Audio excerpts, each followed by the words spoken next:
This is probably one of my favourite episodes that I've ever recorded because it involves one of my most favourite people in the whole entire world, my granddad. So I asked my granddad if he would come on to the Date with Confidence podcast, if I could ask him about how he met my nan, their relationship, and I also wanted to ask him to give me some advice that I can take into my dating life, if you like, advice on what to look out for, on how to behave.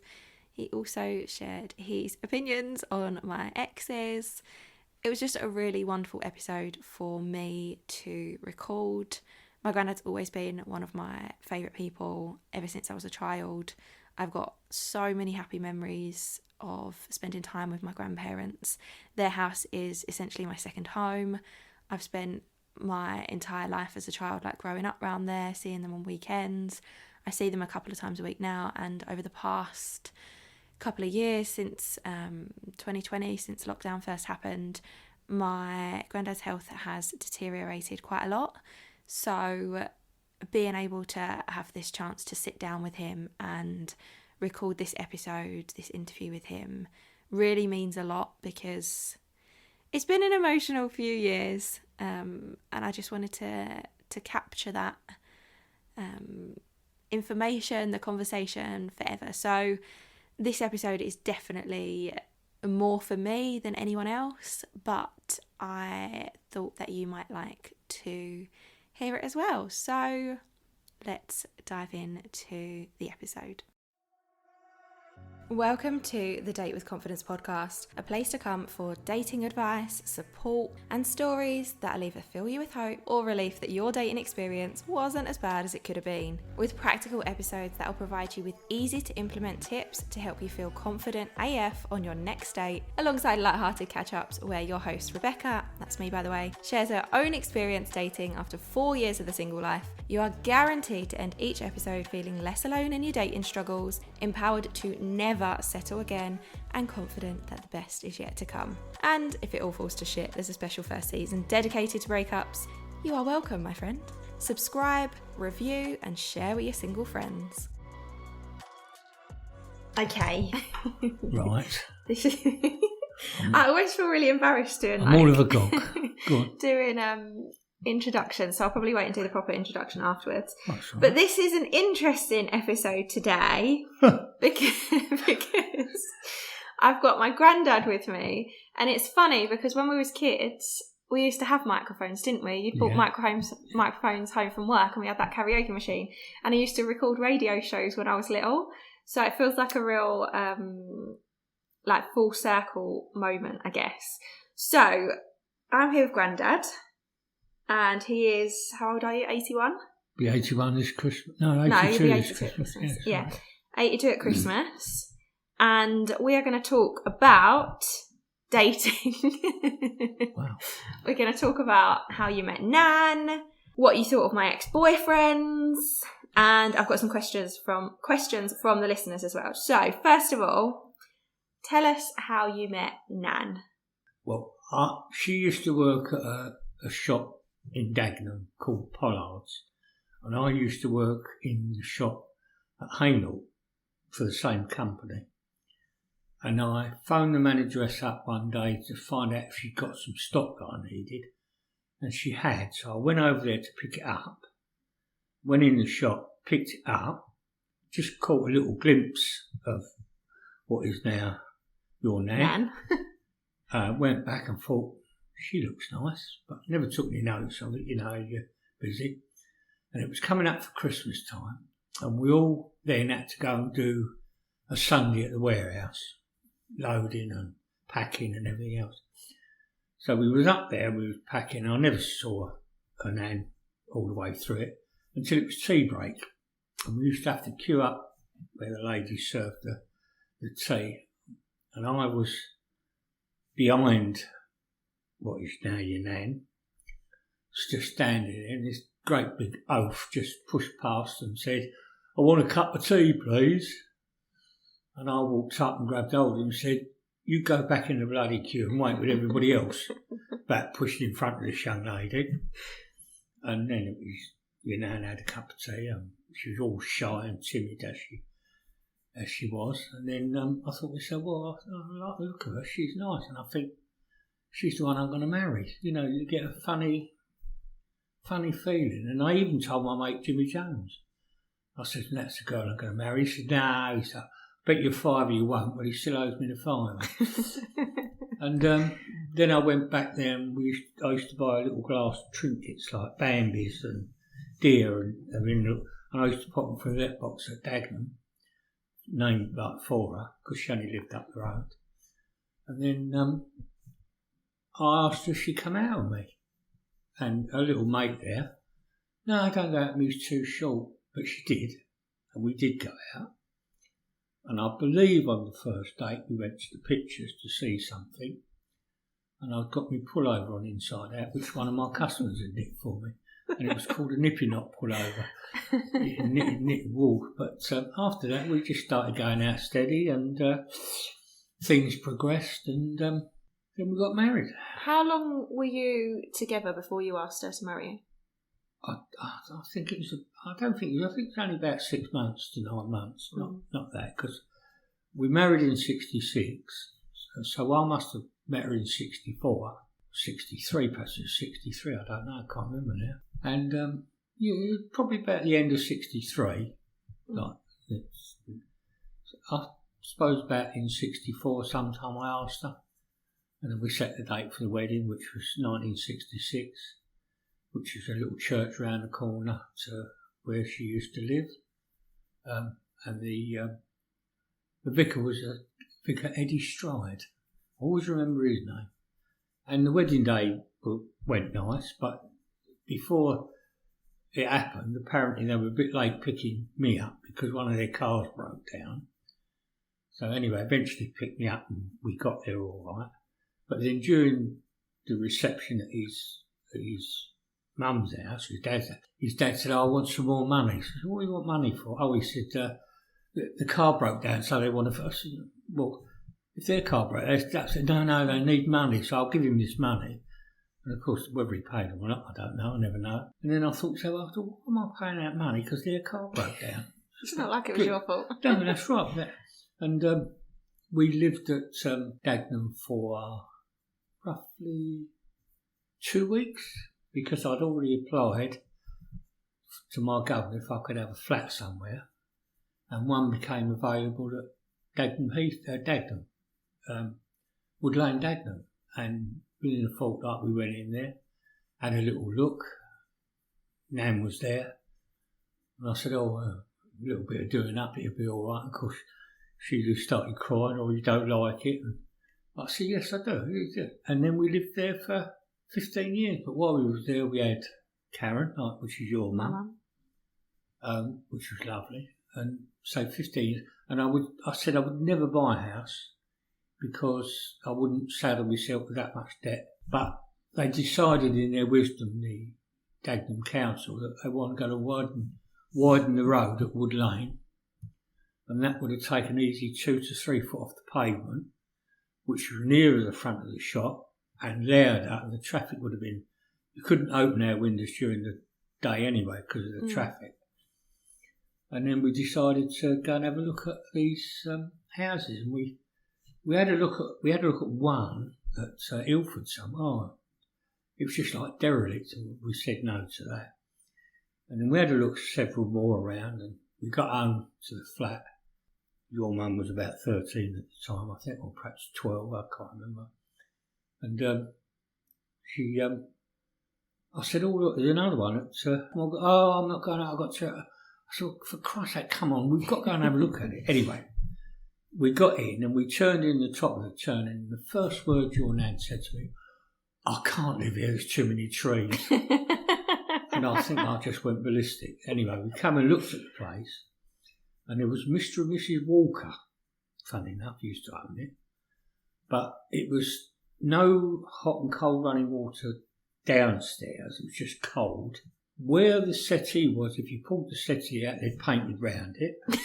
And where the curtains were drawn, they painted just down the side of the curtains where they didn't paint flat. But anyway, nevertheless, we looked in the garden, and they had we looked at rows of roses, and they were beautiful, And the first thing I thought was, they've got to come out because my daughter will be cutting herself to pieces, Anyway, the price of the house was, he said, 24,500. 24,500. And then, when we went back again to have a second look, as we did, he said, no, it wasn't 20, because they'd got the price wrong. And I thought, but it was actually lower than what we thought. And we decided we'd go in for it. So we put in an application for a mortgage. My governor, bless him, wrote me a letter to say that he was increasing my wages in the next year by 20%, which was a lie because he wasn't going to give me 20%. And he told me that as well. He said, but I will put it down. Quite a big raise. Yeah, help you get a mortgage, which he did. And they took that into consideration. They faffed about. And when I phoned them up, I wanted to borrow 19,500. And he faffed and waited, and I phoned him. I said, what's it? Well, it's a bit of a problem. We can't lend you 19,000. So, well, what can you lend me? We can only lend you 19,002. I said, well, for Christ's sake, that will do. Give me the mortgage so I can get into my house. And anyway, they okayed that, and we bought the house, and we moved it in about 1980, I think it was. Yeah, 1980. And when we come in, there was a lot to do. Roy done all our plumbing, my brother, put our heaters in. We put all the pipes in first because we didn't have enough money for the radiators. Because it was only, we had a big old fire in here and one in the other room.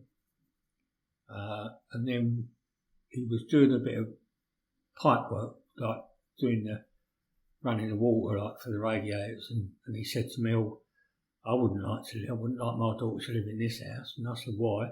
He said, because the wiring's brittle and could catch a light. And with that, he said, I've got a mate that owes me a favour, and his mate rewired the house for us. That's so good. Yeah.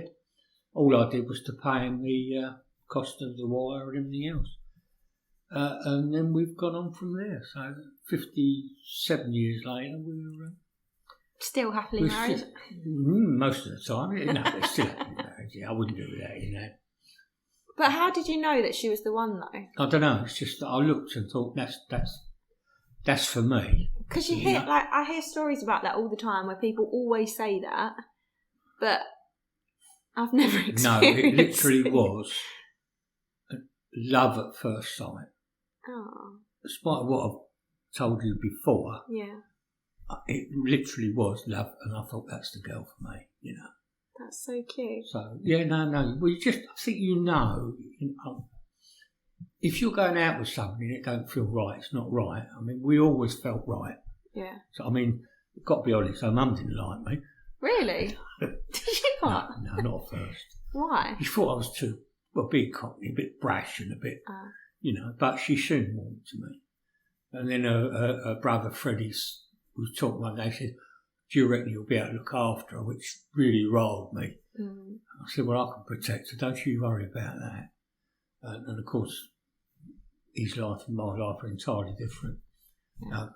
So yes, I've always looked after you now, always stuck up for her, always will do. Yeah. That's funny. I also thought it was funny about how you said about the friend not saying that they shouldn't date you because you were short, because I feel like I'm quite picky because I won't date anyone short either, and maybe that's where I've been going wrong. Well, that's why I've always looked up to you now.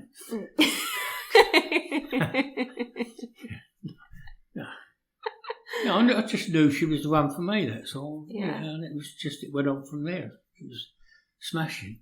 And I remember saying to my mum, sitting down there talking, I said, I'm going to marry Lynn.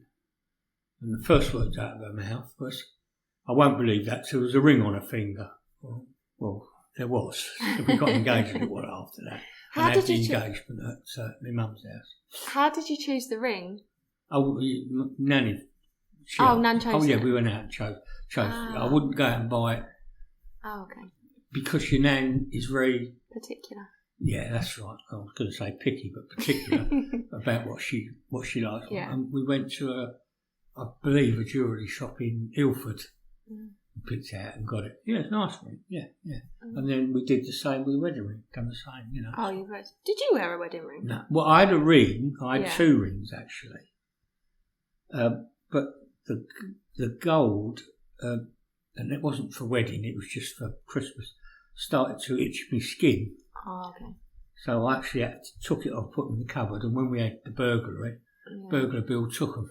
So, okay. And I've never worn a ring since. Not because I don't want to show people I'm married, because I'm quite proud of that. It's just that, I just didn't wear a ring. Did it ever bother Nan, you not wearing a ring? No, because she knew that wearing a ring or not would make a difference to me. Yeah. I wasn't going to run off with somebody else with a ring or hair. So, yeah. No. She was good. So, you've been married for 57 years. Yes. Why do you think your relationship has been so successful? Give and take, tolerance, I suppose. Your nan knows my faults, of there's many. I know hers, which there's few. But you learn to counteract each other, you learn to give and take, which is, and try not to argue. I mean, we've had some arguments, but you try not to argue. I've mellowed over the years, and your nan's got a little bit more talkative, if you like, because she's always been shy and retiring and whatever. So, it's lasted. Been good. What do you think makes a successful relationship? Like in terms of what would you define a successful relationship as? Because, I mean, obviously longevity is a pretty good indicator that it's a successful relationship, but it's like you've always been happy, haven't you? You've never just been in a relationship because... No, it's because you love each other, and that really makes a lot of difference.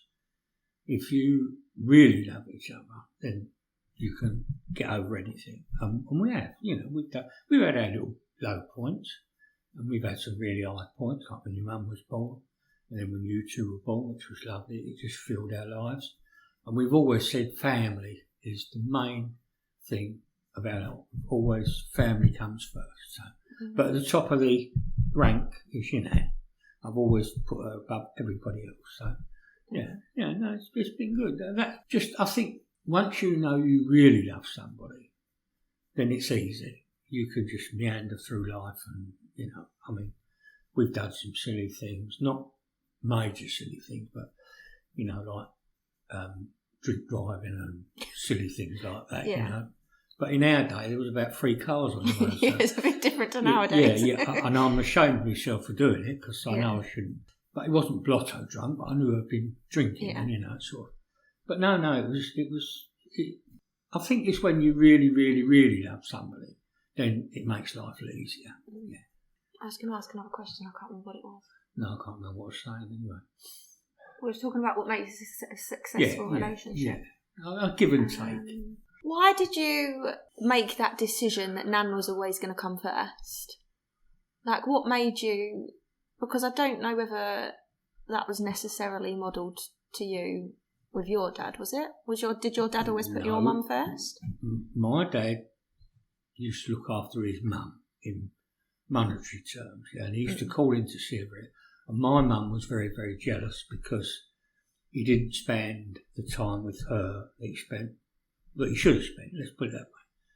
But you've got to remember there were many, many times when he said to her, do you want to come over to my mum? Do you want to come over to the dog races? And she always said no. Oh, okay. So in the end, he stopped asking. So because he stopped asking, she's got all bitter and twisted and said, he thinks more of his mum than he thinks. And I've always thought, ever since I was a youngster, if I ever got married, I would put my wife first above anybody else. And I suppose that's the criteria I've always stuck to. And I always have. Yeah. Which is a good thing, really. Well, I feel like you don't really meet many people. I think Luke's like it.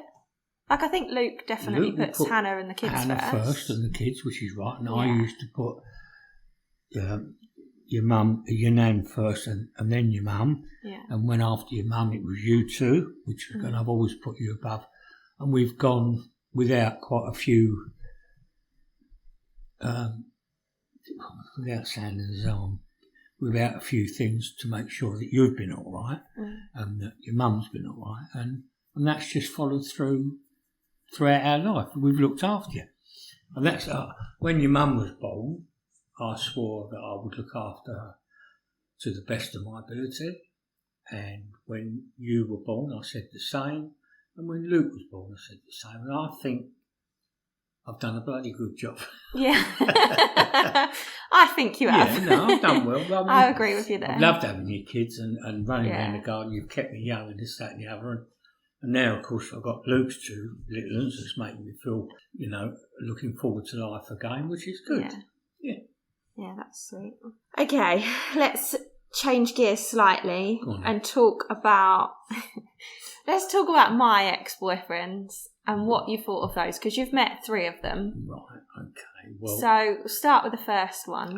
Because when I've been in each of these relationships, the feedback that I always had at the time was that they were lovely guys, and then when the relationships ended, it turns out that wasn't necessarily the case. No, I think what it is with your first one being an actor.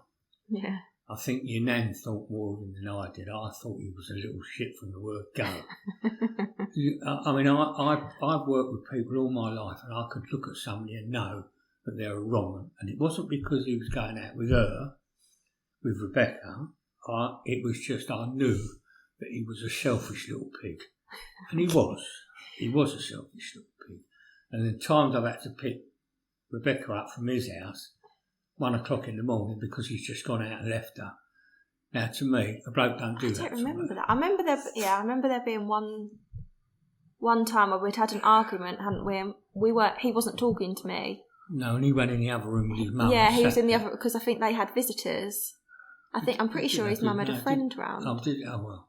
I mean, maybe not. I can't really remember now. But yeah, there was a time where he wasn't. Well, it wasn't he just that refused night to speak to me. It was another night when he just left you on your own, gone out. I can't even remember. And you phoned up and said you want to come home, and I went and picked you up.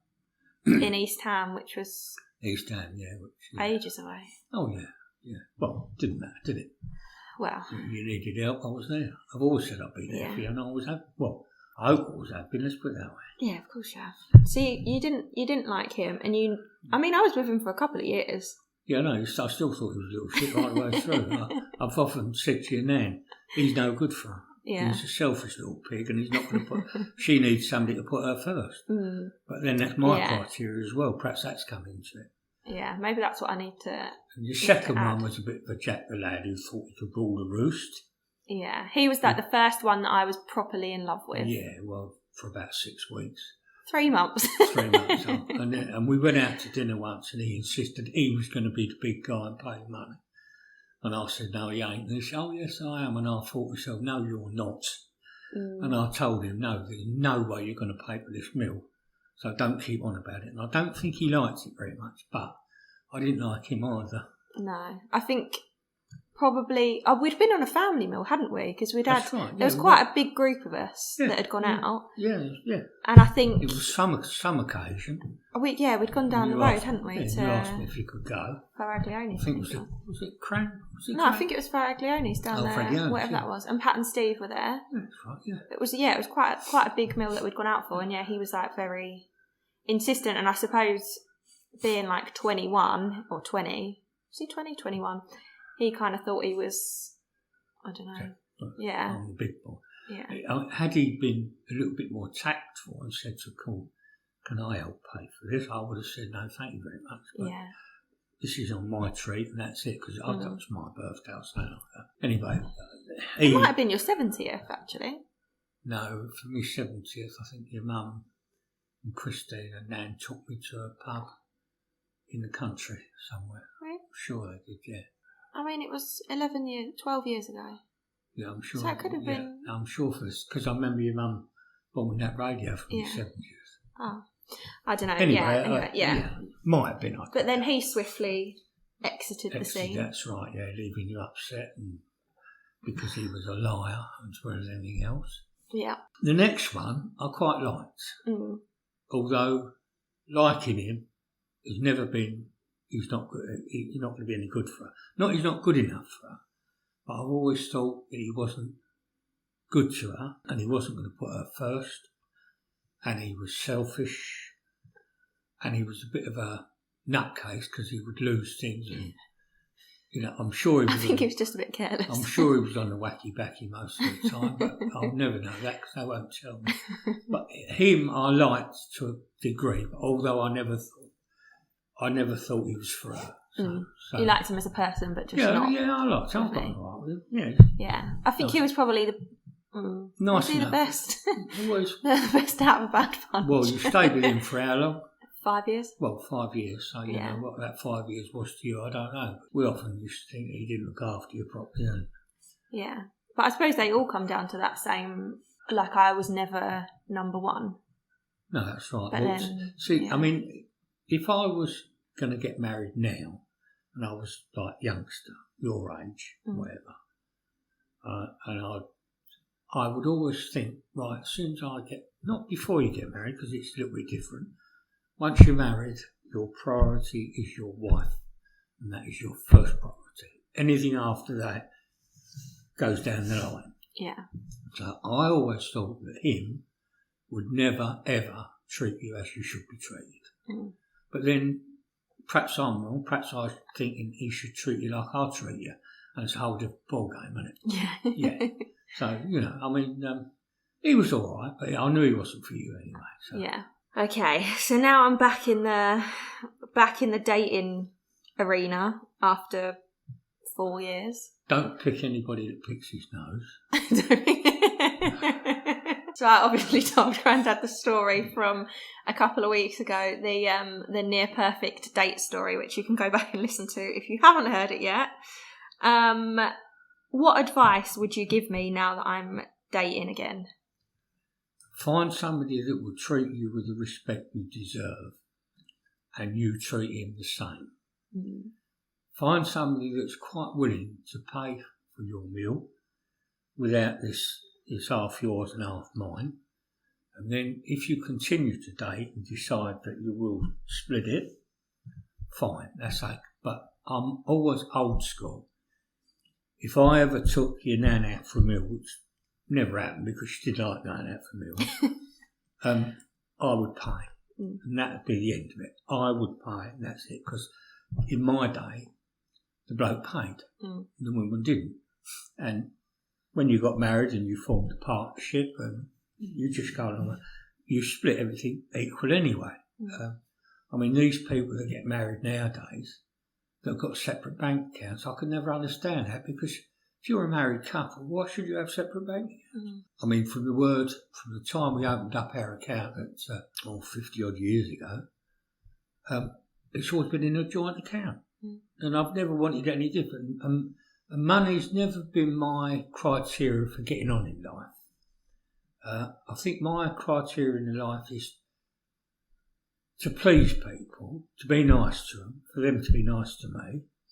And I worked in the retail trade for 58 years. And in that 58 years, I suppose if I upset 5 customers, that's it.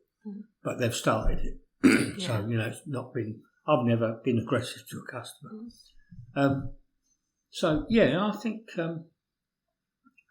if you're nice to people and they're nice to you, and you want to help them, that'll help you in life, I think. Give you a sense of achievement. That it wasn't the money; it was a sense of achievement. I mean, I started off as a shop boy, and then I made myself went up to manager, and I managed the shop really, really well. And then I went to another shop, which became top shop nearly 4 years running. And then I left that and went to another shop, and I took that up to the top 4 years running, and the shop that was at went down. So I achieved service, and I made money from my company.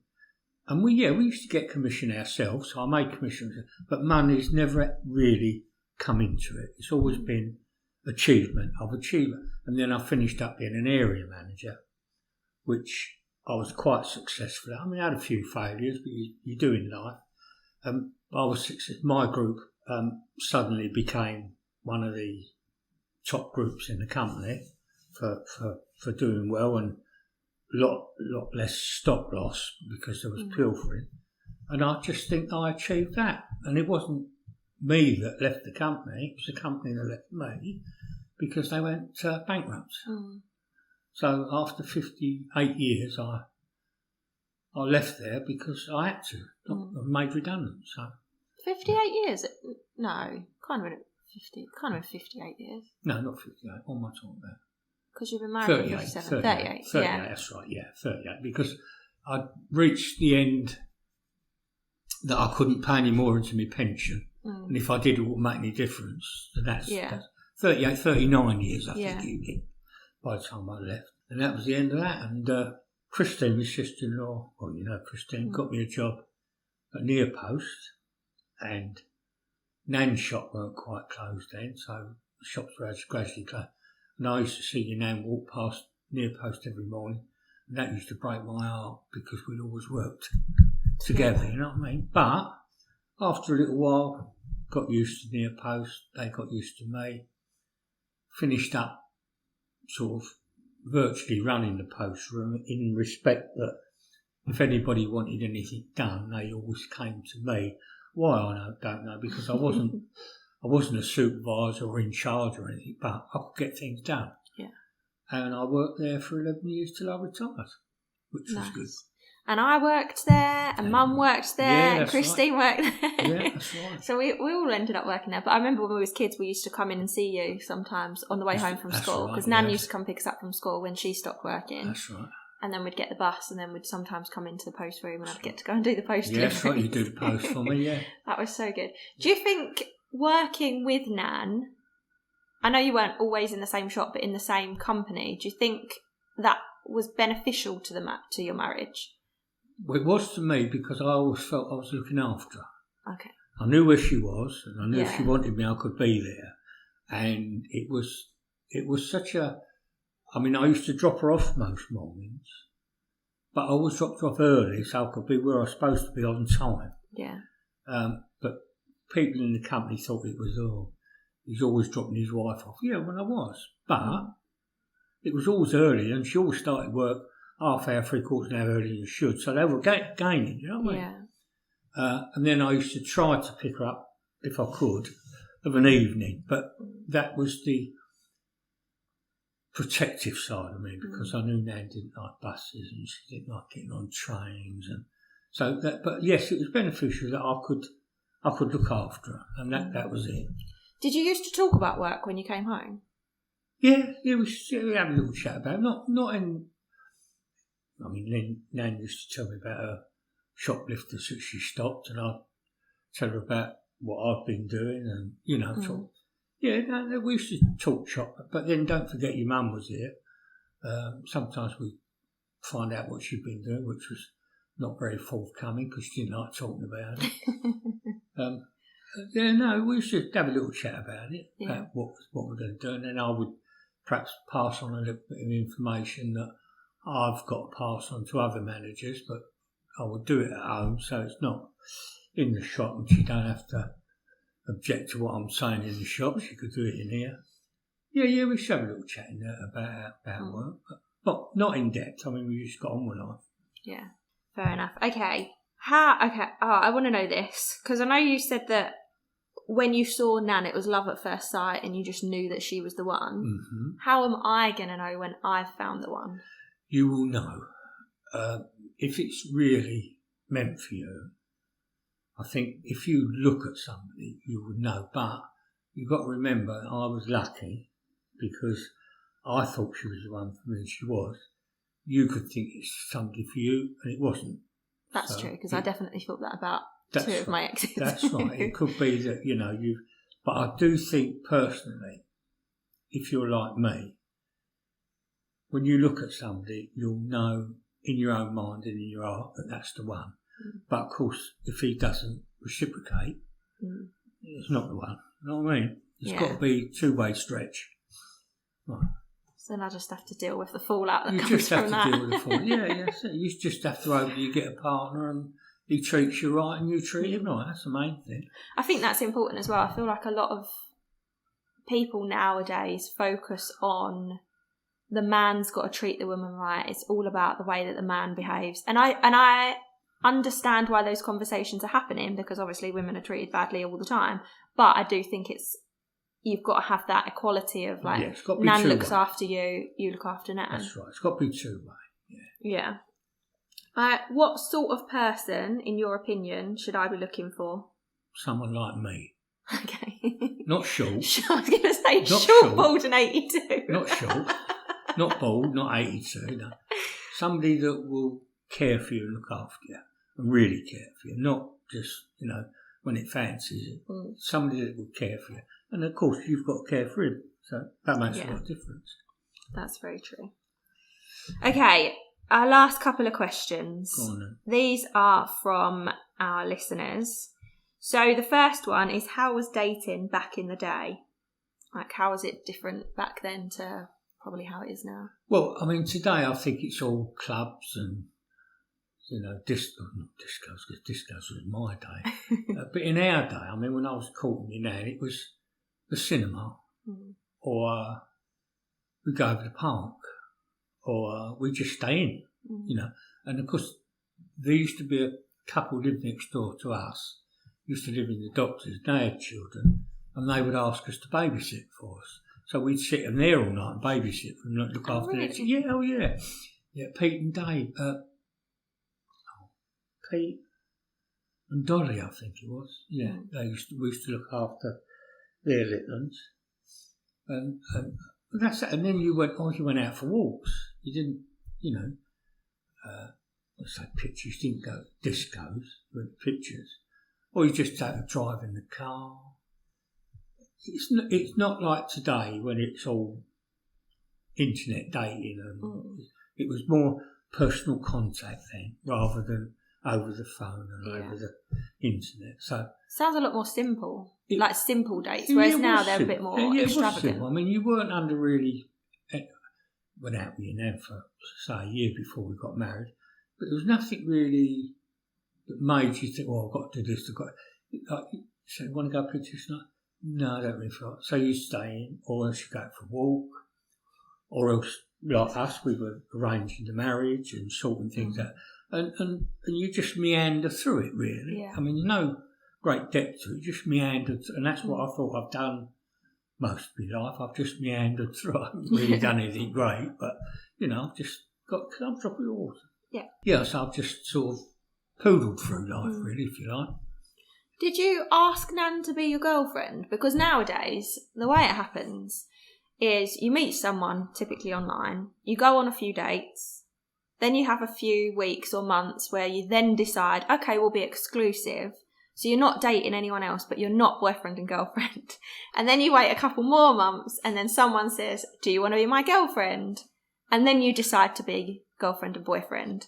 And then eventually you decide to get married or whatever. No, it wasn't like that at all. Like when me and your nan, I bought her some little presents and I asked her if she'd go out to the cinema with me, which she did. And then I asked if I could see her again, and she said yes. And I think we probably went up the West End to see a show, I believe. Not sure. We even went motor racing at one time with Jimmy and my cousin Anne. Oh wow! To I can't remember what it is now.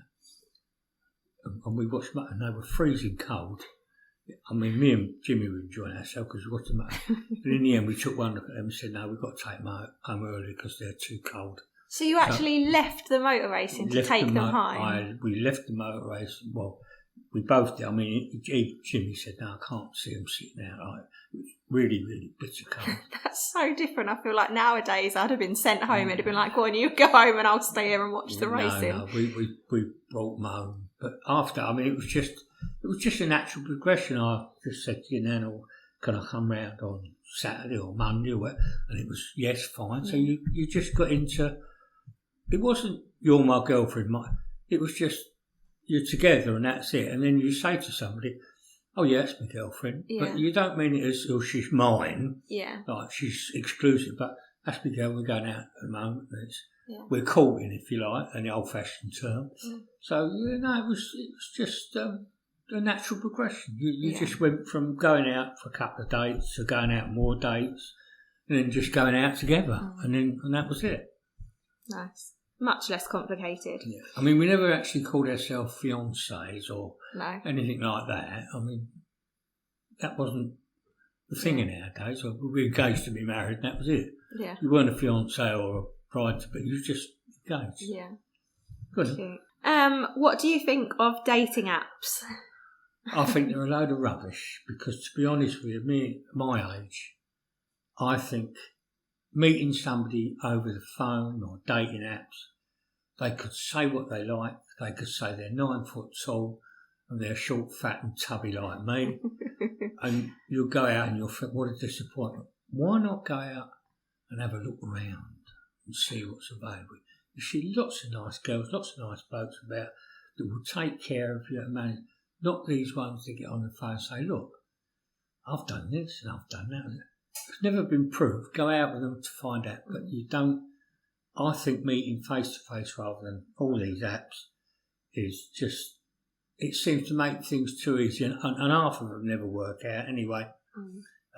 So, go and meet people in person, go round the shops, have a look, talk to people, go and have a coffee with a bloke if you like, if you've just met, and have a little chat, find out, and you'll see if he's lying to you by the look on his face. That's true. I feel like a lot of people kind of have lost the ability to read people because of... Well, because of the apps, yeah. They tell you what they want to tell you, don't they? I mean, I would never tell anybody I'm coming up for 82, going bald, fat, on oxygen 24 hours a day. I'd say, well, I'm 6'2", I'm a pilot, and I'm going to fly you all around the world. And when they see me, God help them. Anyway, I don't believe in it. But then I'm old-fashioned, so it's not for me.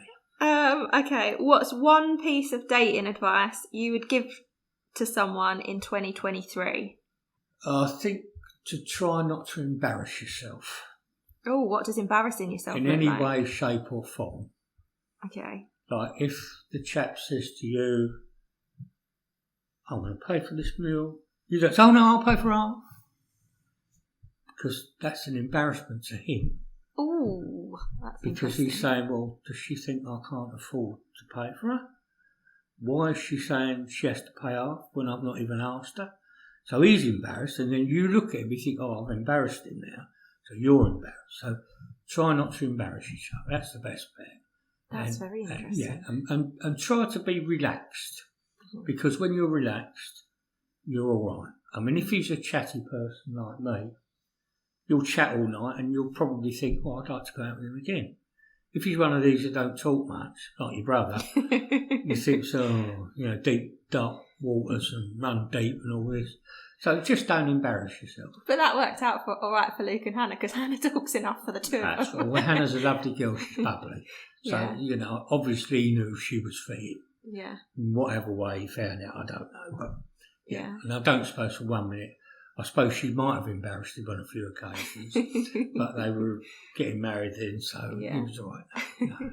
That's so interesting, because I like it when someone pays for me for dinner, but nowadays I feel like I have to offer, because I don't want to be seen as like a gold digger or entitled or anything like that. No, I mean, don't forget, these blokes, if they've gone out with a girl on the first date and they've paid every first date and they've gone out with 6 girls, you can imagine, I'm getting fed up with this because I'm getting nothing back, which is understandable. I mean, the bloke's paying all this money out, he's not even getting companionship for another date.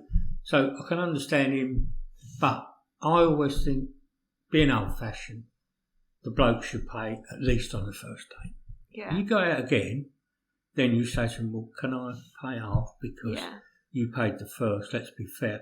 That way he knows you're not a gold digger. Yeah. But he should be expected to pay for the first. I agree. And I also think, like, when you think about me, so like the amount of money, not necessarily loads of money, but like I'll have a new outfit, I'll be paying for makeup, I'll be paying for the fake tan that I wear before I go, for my hair to be cut. I feel like I invest in myself before a date anyway, so I think it's fine if a man pays for it. Yeah, and if he turns up and he looks like Combo from Last of the Summer Wine. I've not seen it.